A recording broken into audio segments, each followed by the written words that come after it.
Bienvenue sur Africa 24 dans cette nouvelle édition de l'information. Voici les titres de l'actualité. La victoire de Bassirou Diomaye Faye au scrutin présidentiel confirmée par les chiffres officiels au Sénégal.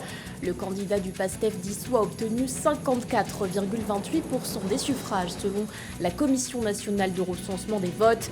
Des résultats provisoires qui doivent encore être validés par le Conseil constitutionnel. Vers une reprise des pourparlers entre les deux parties en conflit au Soudan, alors que les combats persistent depuis près d'un an. Les États-Unis espèrent convier les belligérants à de nouvelles négociations en Arabie Saoudite, des discussions qui pourraient reprendre le 18 avril.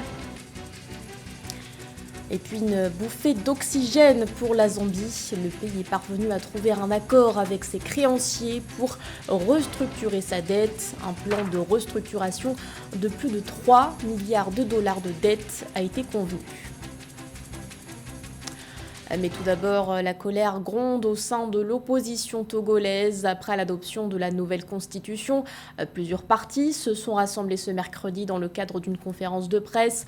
L'occasion pour ces formations d'exprimer leurs préoccupations sur ce nouveau texte voté par les députés ce 25 mars. Un texte qui fait basculer l'actuel régime présidentiel en régime parlementaire. Changement majeur de cette nouvelle constitution. Désormais, le président de la République sera choisi par le Parlement, je cite, sans débat, pour un mandat unique de 6 ans. Autre point notable, la création du poste de président du Conseil des ministres. Des changements fortement décriés par l'opposition, notamment par le parti des Togolais. Son président Nathaniel Olympio dénonce un coup d'État constitutionnel. Les urnes ont rendu leur verdict au Sénégal. Bassirou Diomaye Faye remporte l'élection présidentielle dès le premier tour avec 54,28% des suffrages.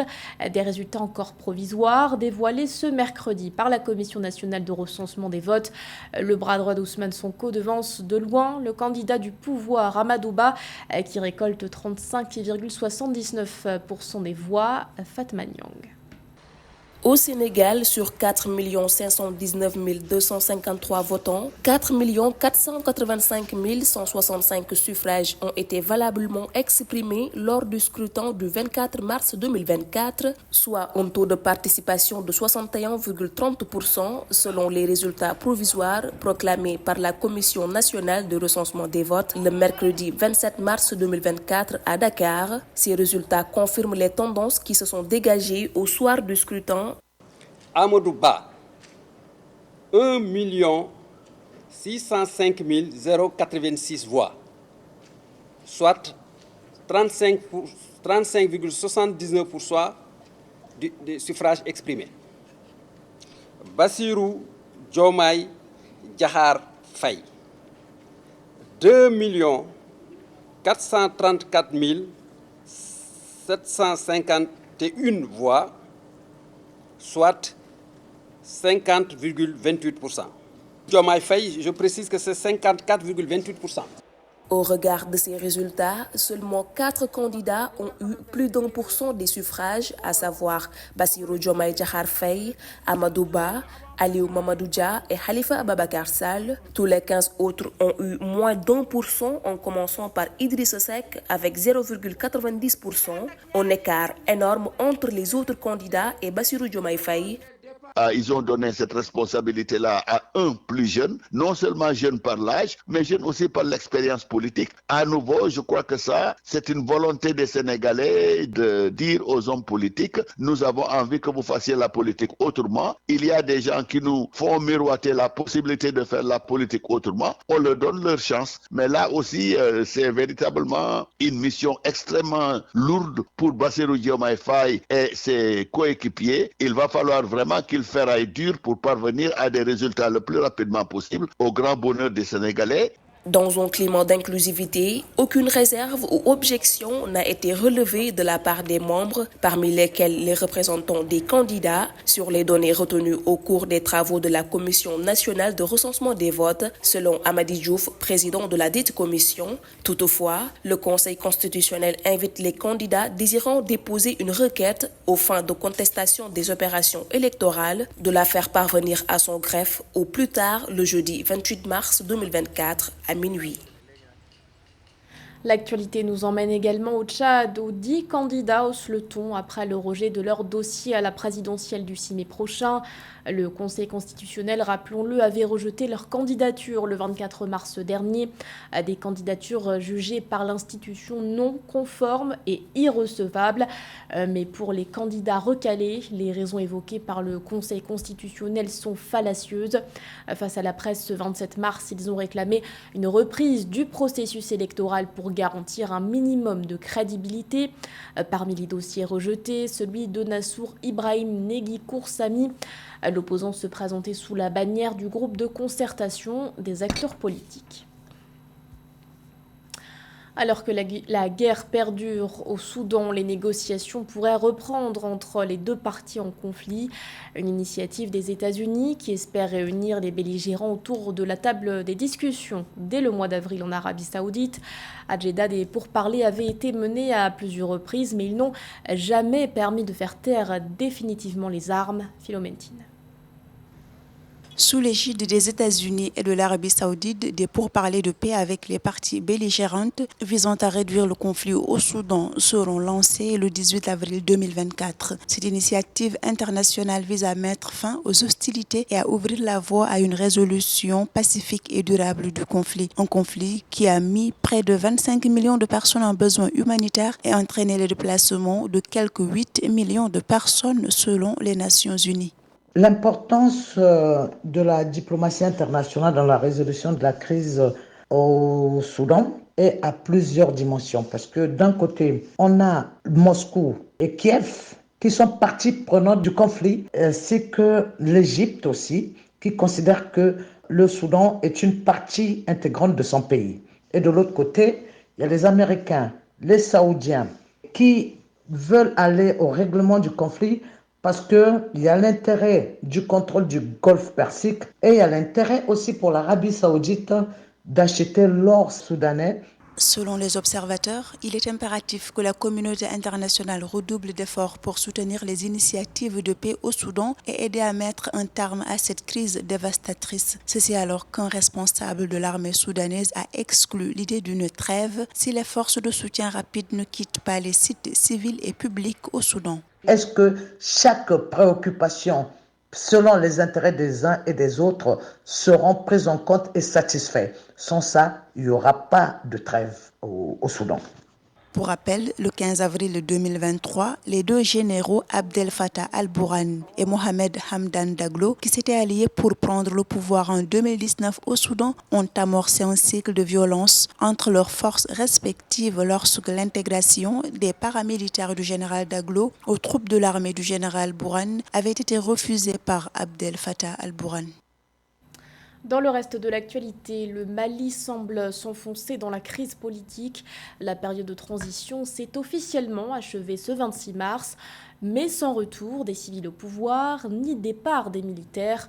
Le chef de la junte, Assimi Goïta, avait pourtant signé un décret fixant la durée de la transition à 24 mois à compter du 26 mars 2022.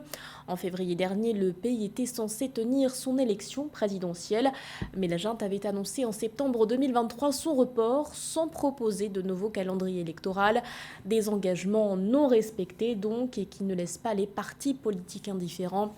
Plusieurs formations se disent inquiètes face à ce qu'elles qualifient de vide juridique, notamment la coalition Synergie d'action pour le Mali qui appelle à la mise en place d'une transition civile.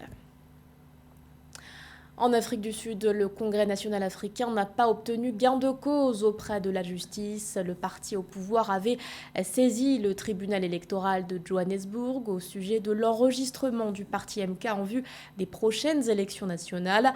Un enregistrement jugé irrégulier par l'ANC. La plainte a finalement été rejetée ce mardi par la juridiction qui souligne la faiblesse des arguments présentés par le parti. Samantha Saberou-Saboubang.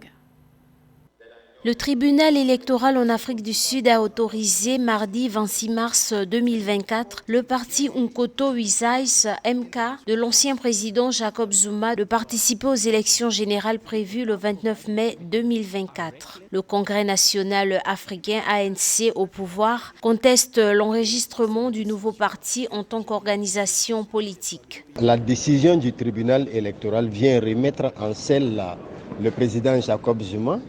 En même temps, il fragilise l'ANC dans la mesure où le parti se divise. Jacob Zuma a été élu sous la bannière de l'ANC en 2009 et en 2018.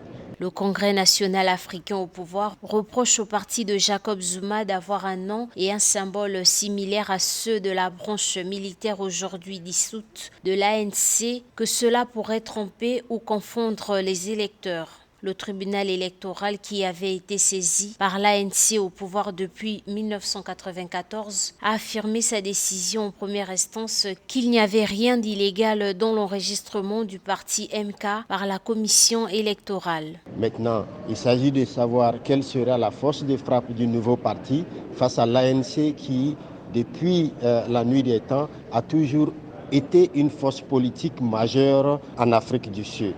Alors, donc, face à l'expérience de l'ANC dans les joutes politiques et maintenant à l'arrivée de Jacob Zuma avec un nouveau parti politique, on peut dire que les jeux sont ouverts. Le parti au pouvoir est en désaccord avec Jacob Zuma depuis qu'il a annoncé qu'il ne voterait pas pour l'ANC et qu'il fera campagne pour son nouveau parti MK lors des prochaines élections provinciales et nationales. Selon les derniers sondages, l'ANC est sur le point de chute sous la barre de 50% des voix pour la première fois depuis son arrivée au pouvoir à la fin de l'apartheid. La justice tunisienne a rendu son verdict dans le procès de l'assassinat de Chokri Belaïd. 4 personnes ont été condamnées à mort pour ce drame survenu le 6 février 2013. La sentence est tombée ce mercredi après 11 années d'enquête. Notons par ailleurs que 2 accusés ont écopé d'une peine de prison à perpétuité. Mildred Diom. 4 accusés dans le procès pour l'assassinat de l'avocat et opposant tunisien Chokri Belaïd en 2013 écopent de la peine de mort, a annoncé le procureur général adjoint du pôle judiciaire antiterroriste, Ayman Tiba, lors d'une conférence de presse tenue le 27 mars 2024 au siège du tribunal de première instance de Tunis. Le verdict, tombé après 15 heures de délibération, est le tout premier prononcé dans cette affaire, 11 ans après l'assassinat de Chokri Belaïd, figure éminente de l'opposition de gauche. Sans toutefois révéler l'identité des concernés, la 5e chambre criminelle spécialisée dans les affaires terroristes, près le tribunal de première instance de Tunis, a également condamné 2 accusés à la perpétuité. Ces peines, premièrement, feront très certainement l'objet d'appel, puisqu'il s'agit d'un jugement rendu en premier ressort. Et bien évidemment, si ce jugement est confirmé en appel et en cassation, la peine de mort ne sera pas appliquée, puisque le moratoire signé par la Tunisie est jusqu'à aujourd'hui appliqué. Les peines de mort ne sont pas effectivement exécutées et appliquées.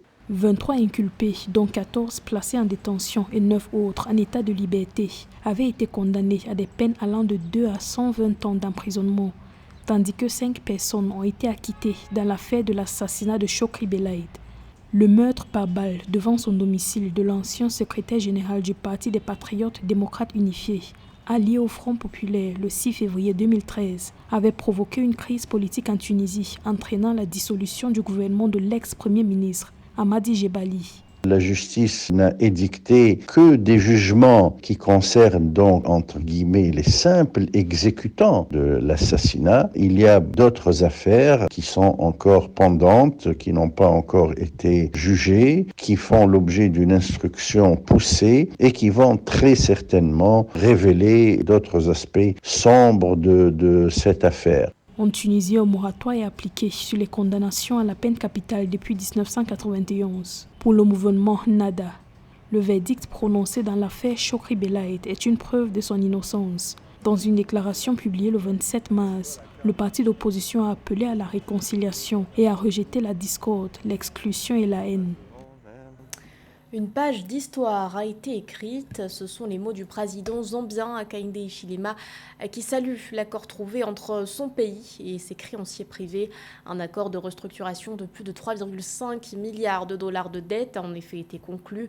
Une véritable bouffée d'oxygène pour la Zambie, devenue en 2020 le premier État africain à se retrouver en défaut de paiement. Samantha Sabiro Sabobanga.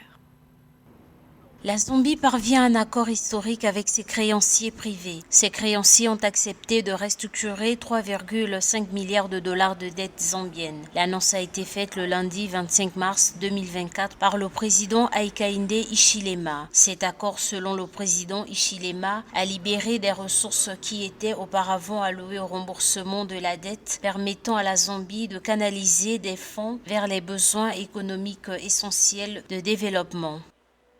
Il y a sans doute deux raisons qu'il faut retenir quand on comprend ce que les autorités zambiennes aujourd'hui expriment comme soulagement par rapport à cette restructuration. La première raison est que le pays va désormais souffler, car cette dette colossale a longtemps plombé l'économie nationale parce que les intérêts étaient colossaux.